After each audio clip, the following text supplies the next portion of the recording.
Hello everyone, I'm George Nowack, and this is the Creative Corner, a chance for us to put a spotlight on iconic creatives who push content to the next level behind the scenes. Today's guest is the man responsible for this.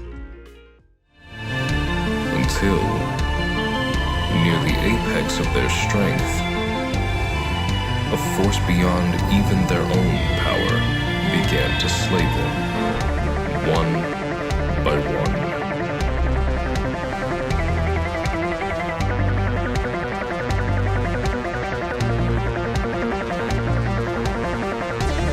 When at long last the final battle was fought, the fate of the universe would be forever changed.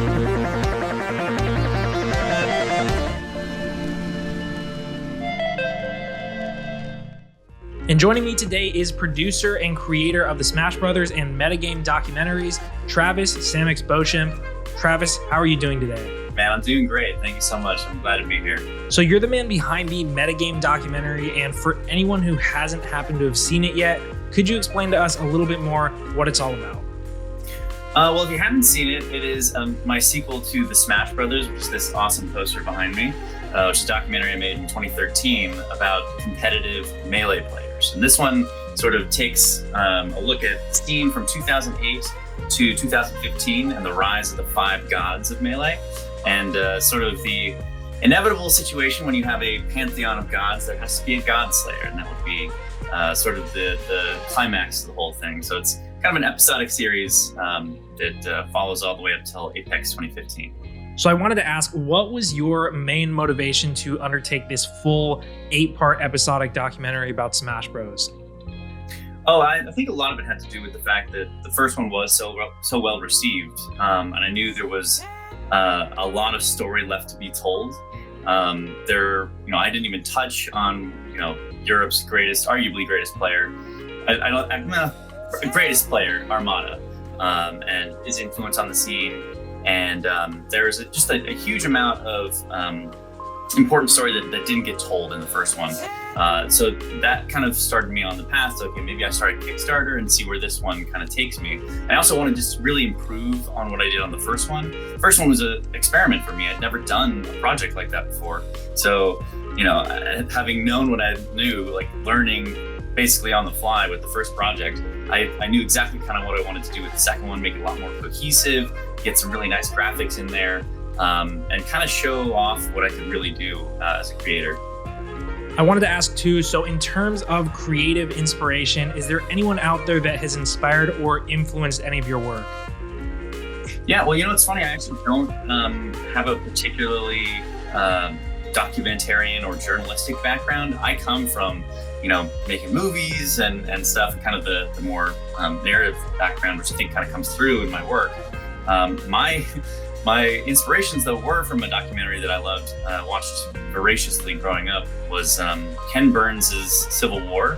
That style of storytelling where there's like the structure of a larger society in Civil War. In this, it would be a community, a gaming community, also paired with sort of individual stories and all that. The method of storytelling was what really inspired me. That combined with my love for Dragon Ball Z, I would say, was the other big influence, was just looking at that, the way that the stories were kind of set up, and the fact that the Smash scene also had a major affinity for that. There's a lot of love for anime in the Melee scene, and there are certain parallels you can see. It's a one-on-one fight. There's you almost think of it in terms of power levels as far as these different competing players go.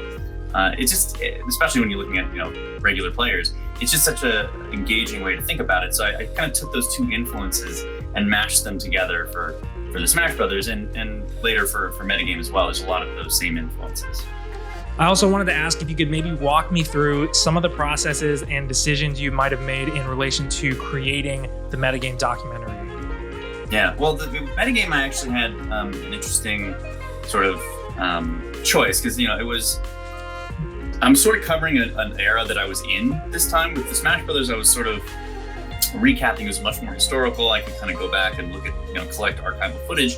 With Metagame, I did the same thing, but there was also this element to it that was very current. I was filming at the events I was, covering, And the story was creating itself as I was there, which worked out really great for me, with this climax at Apex 2015 being what it was, which was tying up all of these kind of story pieces that I've been collecting on the way. So I knew I kind of want to have those two sort of timelines working. And I also knew that, stylistically, I wanted to have sort of a cohesive look to it. The color correction sort of reflects a bit of a VHS feel, I feel like. You can kind of tell there's a lot of greens and reds in there, and a slight prismatic effect, just sort of a nod to that era. But I knew I definitely wanted to have like a big sort of centerpiece thing, which ended up being the Pantheon, which is that beautiful 5 glowing orbs that ended up being created by a dude who's actually, I believe he should still be in London right now. I'm talking to him while Daniel Wyatt, he's my art director. We kind of hashed that out and created this idea where it would be like kind of futuristic, but also kind of ancient temple-looking place that would be kind of the centerpiece where the gods would be formed. And then also, as they were defeated by the God Slayer, their God spheres would be cracked and stuff.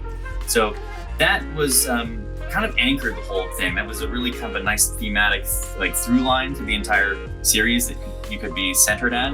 And that really kind of tied everything together. So that visually, the storytelling wise, everything kind of came together in a way that you can't really predict a lot of times with documentary work. I just got really lucky in some sense, and I was also really lucky to work with someone like Daniel visually. Music-wise, Garrett Williamson was my main kind of music guy there, who was big with the 90s jam style stuff. So in the climactic segments, if you're hyped up, it's usually a Garrett Williamson joint. So all those things kind of came together to create a very specific kind of style that really worked, I think, quite well. Samox, it's been an absolute delight talking with you, but I have a reveal for you, and it is my pleasure to tell you that the Metagame Documentary has been nominated for Esports Content Series of the Year, Esports Creative Piece of the Year, and the team behind it has also been nominated for Esports Video Production of the Year as well. Holy fucking shit, man. Thank you so much. 3 things. That's incredible.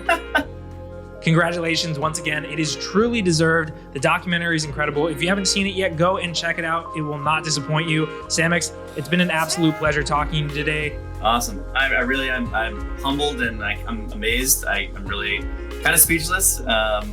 So thank you so much for the pleasure. And I really hope to see you guys in Texas too.